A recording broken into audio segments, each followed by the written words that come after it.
बिस्मिल्लाहिर्रहमानिर्रहीम। हाणे अहिड़े क़िस्म जा सवाल स्टूडेंट्स खे मुंझाइनि था, अॼु खां वठी उन्हनि खे मुंझण जी ज़रूरत न पवंदी। हाणे सवाल खे पहिरियों सम्झूं था त रेडिकल 81 प्लस डबल रेडिकल 81 अपान डबल रेडिकल 81। हाणे डबल रेडिकल वारा सवाल कीअं सॉल्व कंदासीं।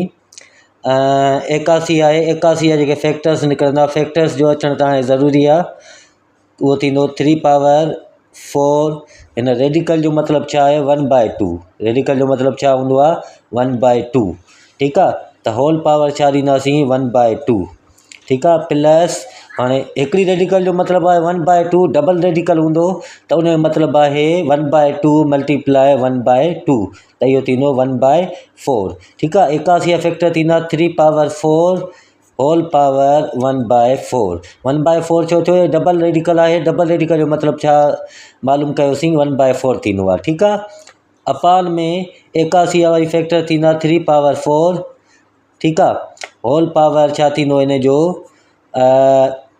डबल रेडिकल आहे यानी 1/4 थींदो।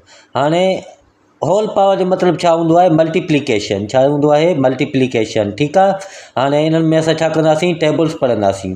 2 1 2, 2 2 4, यानी 3 पावर असां वटि छा बचो 2, प्लस 4 4 में कैंसिल, 3 पावर बचो 1, अपान में 4 4 में कैंसिल, 3 पावर छा बचो असां वटि 1। हाणे 1 पावर शो न कबो आहे। ठीकु आहे, 3 खे स्क्वायर आहे, यानी जवाबु छा थींदो असां वटि 9।